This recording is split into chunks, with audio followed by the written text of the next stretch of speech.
Today we are talking about kettlebells, not cowbells. Kettle Bells. Cowbell, kettlebell. Cowbell, kettlebell. You know what that reminds me of actually?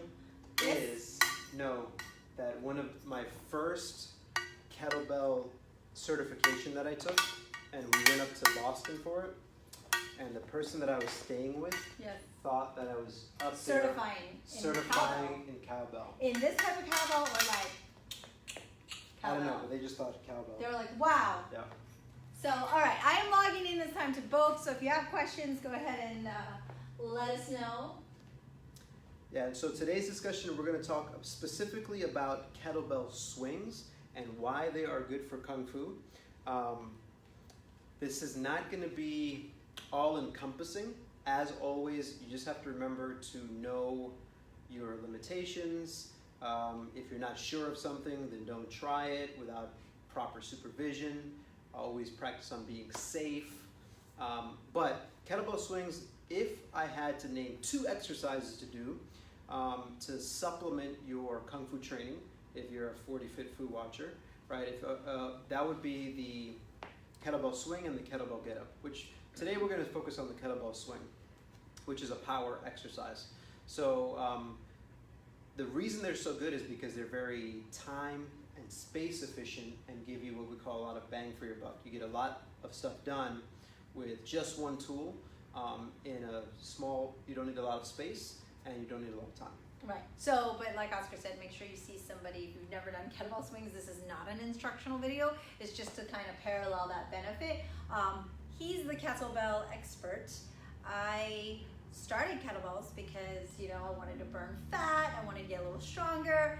And actually, Oscar had me start off with 2 exercises and 2 exercises only for like the first year at least of training. And I was like, yeah, I have no interest in doing all the other fancy stuff. And I think he made me do like thousands of swings. Yeah. I actually have a log of it, and we did thousands and thousands of swings. It was kind of crazy.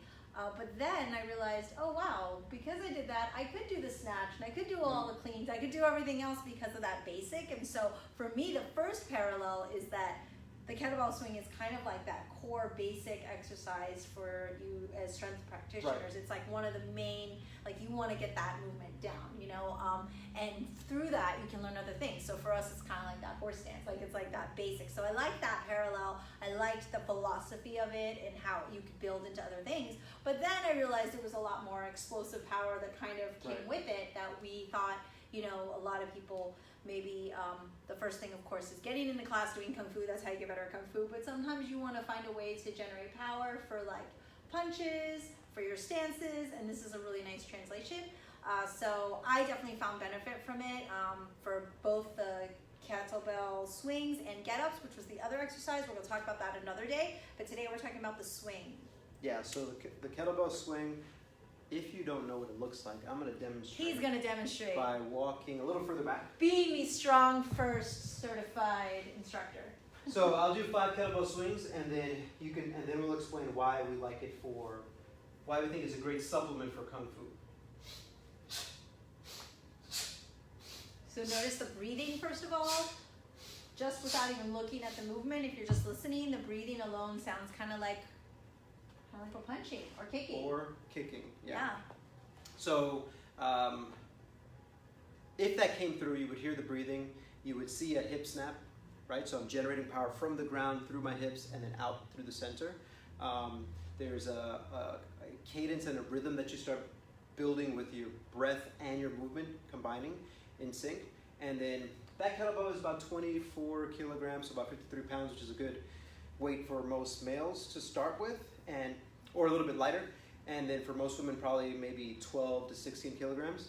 But if we go back to last week's episode where we started talking about straight leg kicks, or it was a couple weeks ago, and we started thinking about inhaling on the way up and exhaling on the way down, and a big word that we used was the overspeed eccentric, was speeding up on the way down. The beautiful thing about a kettlebell is that you're able to generate power, boom, as you jump, but you're also learning how to decelerate, which is really good for learning how to put on brakes, which for Kung Fu translate into a lot of transitional stuff. Yeah, so when you're doing your forms and you're going from one stance to another, that's what you mean. Right. Or if you're jumping from one and then landing on another, you know, so going up and down and those type of things will help you transition into your forms. It'll look better as you do your forms, and you'll have more crispness and more power from it. Yeah, I know a lot of my students, I'm always telling them, okay, you need to get that hip snap. You need to get the power from here. Don't throw your punch from here. Throw your punch from your waist. And right. a lot of times it's just there's that connectivity is lost. And this is a really great exercise that really helps you realize, because you can't really cheat it. You can harm it. You can cheat it and harm it, but then if you use really heavy kettlebell to kind of keep you honest, right. it's really hard to cheat, and then you start to actually feel where you should be activated, and it's all back here. Yeah. So we posterior chain. Posterior chain. Yeah, we talked about last week how a lot of the things that we do with Kung Fu are very quad dominant, are very dominant here.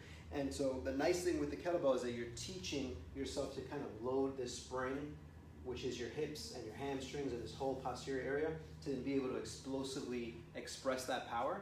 And so that will translate to punching when you're doing your stances, when you're transitioning from one stance to another and generating power from the ground through your hips.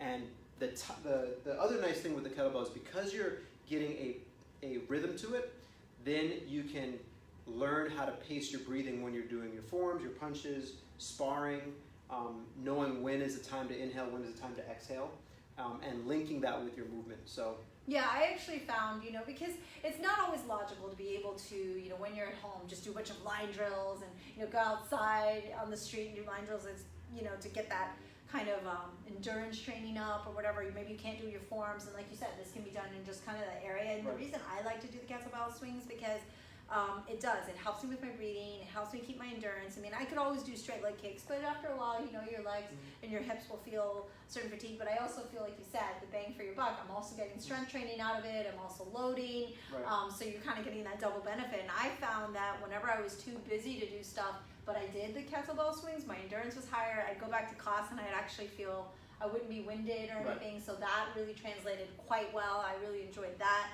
aspect of it, and it really does burn the fat. Like it is it's a really what we call high intensity. It's an inefficient exercise, right? You're taking a heavy bell and moving it in between your legs for time, and because it's inefficient, I know it sounds counterintuitive, but because it's inefficient, your body has to adapt to it, right? And so then it causes you to burn fat. It causes that metabolic effect. The other nice thing too is if you are someone who has done kettlebell swings and does Kung Fu, this can be a nice way to bridge the gap. And I'll use an example of one of my students, Jeremy, who is a pretty strong guy and learned how to do kettlebell swings. And then I remember, this was a while back, but I remember him in class and saying, I can't catch my breath doing straight leg kicks right during this. And I just said, well, you just inhale as your leg goes up, which is you hinging, and then you exhale on the way up, which would be this. I was like, it's just like a kettlebell swing. You just inhale, exhale. Just practice that type of breathing, and that immediately put that link. And he's like, oh, okay. Light bulb. I'm not running out of gas while I'm doing something like that, something like straight leg kicks. So that's another nice thing is if you do both, and then you're able to make that connection between the two. Yeah, and going like super advanced. The snatch, of course, is like the advanced movement of the kettlebell swing, and that's the progression. But that translates for you guys who are doing lion dance, where you guys are doing the tosses and trying to get that explosive power. And even as the lion head, I'm usually not the one throwing people in the air, but as the lion head, understanding that helps me with my timing to be able to be better in conjunction with the energy that you're pulling and pushing up. The swing and the snatch are both power exercises. One is an expression of horizontal power, where you're producing force this way, and a snatch is producing power vertically. That's it. That's really the main difference. There's a little bit more skill involved in getting the bell overhead and a little bit more mobility requirements, which is why if we had to choose one, we'd choose the kettlebell swing, because it's something that almost everyone can do. And even if you're not able to, for whatever limitations you may have, not able to do an actual kettlebell swing, you can still do what I call just body weight swings, of practicing with rhythm, that type of movement. The nice thing with the kettlebell is because it's a tool that loads your body, then if you learn how to do it with a kettlebell, then you'll be able to, again, make that connection and transition to doing it just body weight as well and still get a benefit from it. Yeah, So you consider this more of a strength exercise or like a cardio exercise? I consider it both. So there's a great quote by Dan John where he says, well, we can test this exercise and know, is it your guns or your lungs? What is the limiting factor? And by guns, it means, if we have a heavy enough bell, is it your grip strength? Are you just not strong enough to move the bell? And if it's your lungs, is it with a lighter bell, is it a cardiovascular thing? The nice thing is that you can do both with it. And a very simple way to start with this is just to set a timer that goes off every minute, and at the top of that minute, just do 10 swings. And just go for time. As long as your technique doesn't diminish, then just keep going. And what you'll notice is, by minute 5, by minute 10, those 10 swings that felt really easy at minute 1 get a lot more difficult, but you'll be learning how to control your breath, how to recover more quickly, and again, that just transitions really nicely into the Kung Fu stuff. And something you just mentioned was grip strength. So in addition to the breathing, the power, being able to gather all the power, the grip strength is really important as well, not just for weapons training, but also having the tight fist. Right. And grip strength apparently is got all these other correlations, but that's also a big deal, because I do remember back when you made me do those 10,000 swings, more times than anything, my hands would just start to just feel like mush, and I just like couldn't even hold the bell anymore. So the grip strength definitely is something that is improved and strengthened, and that's really important. You can kind of talk about that a little bit. Yeah, anything that you want to manipulate, you have to be able to hold, right? So that's an oversimplification of how... Jeremy just joined you, and you just talked about him a little while ago. Sorry. He missed it, though. You missed it. Yeah. Go on. Too late. If you want to be able to manipulate something, then you have to be able to hold it. And so if your limiting factor is you not being able to hold something like a kettlebell swing is a really great tool to improve grip strength once you have your technique dialed down, because the oversized handle, the handle's a little bit thicker. Yeah. And then because we're not just working on producing force this way, so as I swing, and I'll show you from this angle, and the bell is being projected forward, it's my hook of the hand that prevents it from going forward, and then I'm driving the bell back, and again putting on the brakes, and it continuously is pulling on it. So you get these nice blisters, and you get these little small little calluses around here, which are cool. I think they make you look, cool. I guess is the right word. They don't feel cool though. Yeah. So that's another side benefit is the grip, and you transition that into your weapons training, like you being able to hold on to something. Because believe you me, I've been in many a Kung Fu classroom where weapons have gone flying. Right. And or that's never a good thing. Manipulating another person, right? So if you're being able to grab someone and know that you've got a strong grip, and being able to use that power, your strength. When we do like chin knot training, being able to, actually use the claw, tiger claw or eagle claw. Yeah, definitely. Yeah. So those are some of the many reasons. I mean, I can go on a little bit more about it. There is on our YouTube channel a 5-part swing series, or it's a quick 1-minute tutorial each episode on how to do the kettlebell swing. That is also not all inclusive, but it's a nice way to get started. I'm always happy to answer any questions or shoot any video on how to do more stuff with the kettlebell swing. But in essence, if you're able to touch your toes, which most people who do Kung Fu can touch their toes, not everybody, then the next step is, can you lift the bell off the ground, right? The toe touch just shows, okay, they can get into this position with a weight. Then the next step is, can you lift the bell as a deadlift? And then after that is speed. Speed is the last part. As always, and that's in Kung Fu as well. Right. And so there's some progressions to do that.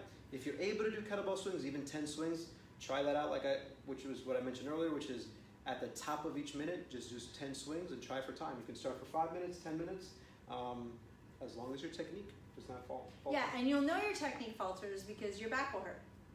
Yeah, right. Yeah. So if your back hurts, then you're doing it wrong. Yeah, and actually, there's a lot of studies showing kettlebells now being very good for your back as long as they're done correctly, because you're learning how to load your body with the weight the correct way. And so even people who I've had people who've had back surgeries, herniated discs, all sorts of things. As long as you meet certain requirements, just like with anything else, and you progress in the right manner, then it can be something that's safely done. Yeah, so I mean that's pretty much all we wanted to cover today. Was a little bit of cross training because, as you know, over at Control Your Health, he does strength and conditioning, and kettlebells are one of his favorite tools. Not cowbells, as we said earlier. Cowbells. But tools. Not the cowbell. Tools is the right word. It is just a tool. Anything that you use as a tool, it's just a tool to help you learn about your body, to help you move better without that. So if you're able to start training with kettlebells, the main benefit is you realizing this isn't the only thing that I'm going to do, but it's going to help me do what my goal is of doing. And for some of you who are watching, that's Kung Fu. Right. Yeah, it's definitely helped me a lot, and I kind of like doing Kung Fu, so I think it's definitely something I should do more. So help hold me accountable, ask me about it next time you see me. But I definitely feel like it helps my endurance.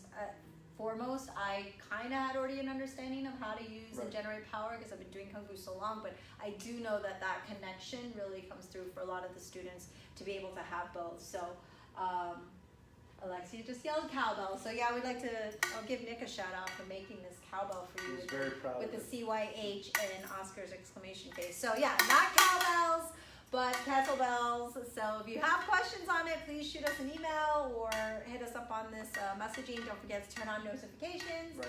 Next week, we will be back with more Control Your Health and 40 Fit Fu Wah Lum, all-encompassing. So if you have any questions or any topics you want us to cover, let us know. Thanks for watching. That is all. That is all. Have a good night. Hope you guys like Oscar's new swirl. Oh yeah, check that out. Check it out. I'll give Jeremy a shout out, the rack there. That's pretty cool.